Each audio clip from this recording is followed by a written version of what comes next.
What's going on, everybody? Welcome back to another AR offense match. We're here in Astra season. Got another Galeforce match for you today, and this is a terrifying team. We've got a +10 Kagura back there, and then Fire Sweep Sword Sylvia, which, in concert with a Hardy Bearing Ophelia and that Kagura, make this team virtually impossible to vantage. That's 3 units that we can't vantage, at least with Soth. The rest of the team is Iago, which is honestly probably the weak link of this team. I'm not a huge fan of Iago. And then Thrasir and Duma there on the front line. Also got a pretty well-defended Catapult. The Panic Manor is in kind of a random spot, but it's not bad. I guess it's there to make it harder to snipe the Catapult turn 1, so that makes sense.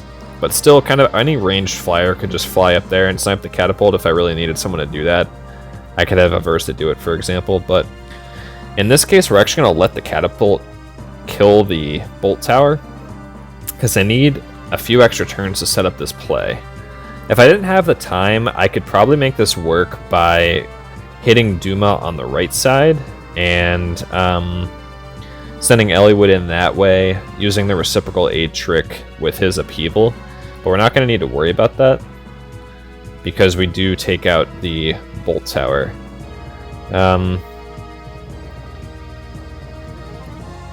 Yeah, the traps are in a pretty good spot, but what the extra time allows us to do is take out all 4 buildings on the left side there, and just have Eliwood sit one spot out of Sylvia's range, and just walk up to her and attack her. So that means that we don't need any Initiator, we don't need a Smite to get him onto one of those traps. We can just take out all these buildings and do it that way.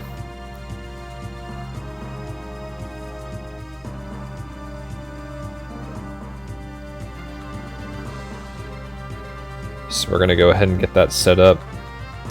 Trying to figure out the best place for Altina.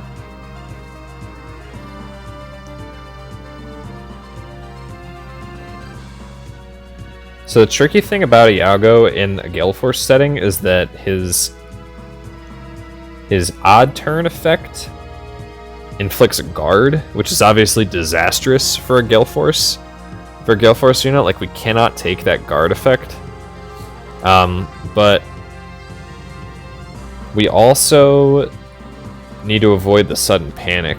So we actually want to run Eliwood without buffs at all, because he's also getting hit by Bright Shrine. So it takes a little bit of extra doing to get the final setup where Eliwood's not getting hit by an attack tactic. So first things first, we're going to take out this Dark Shrine here with Ephraim.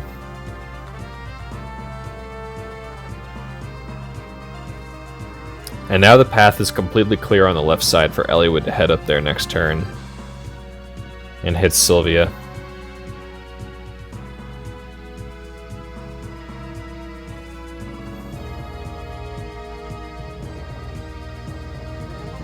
I didn't record this match live because I played it at like 1 in the morning when everybody else in the house was sleeping.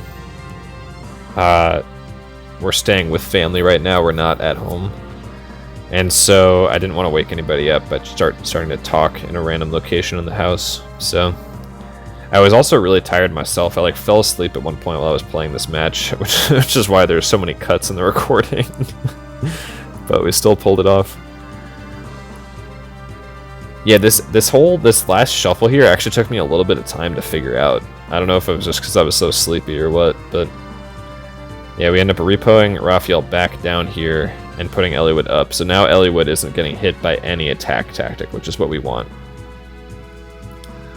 We calced it ahead of time. He has just enough attack with getting hit by the Bright Shrine, taking him down to 57, is just enough damage to 1-round Sylvia. And with the reciprocal aid from Duma, he is just in Wings of Mercy range after that round of combat.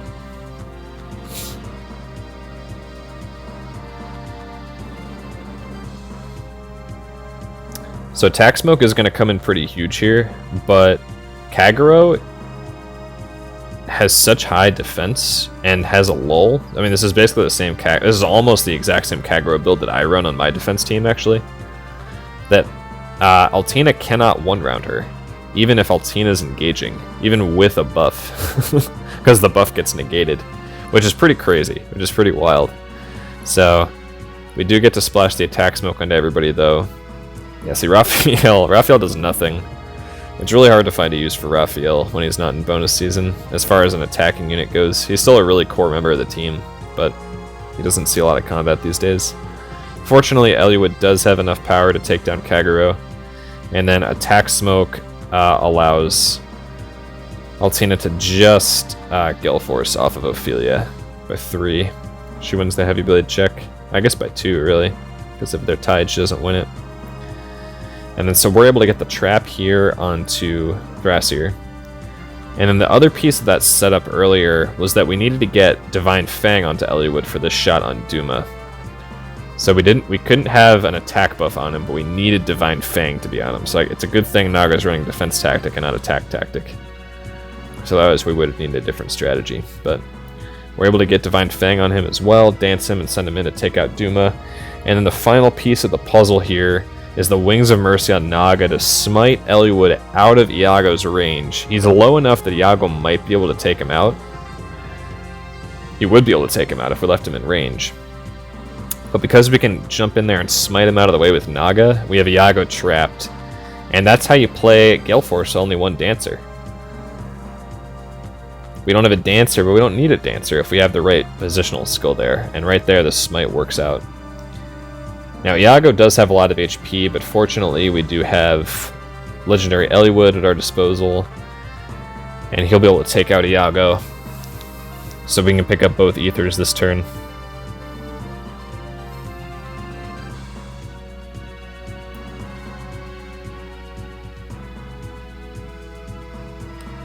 And that's going to be GG.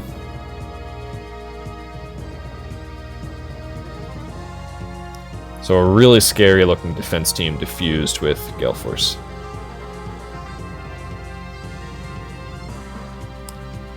Hope you enjoyed this video, everybody. If you did, I'd appreciate a like, a comment, and a subscribe. And I will see you all next time.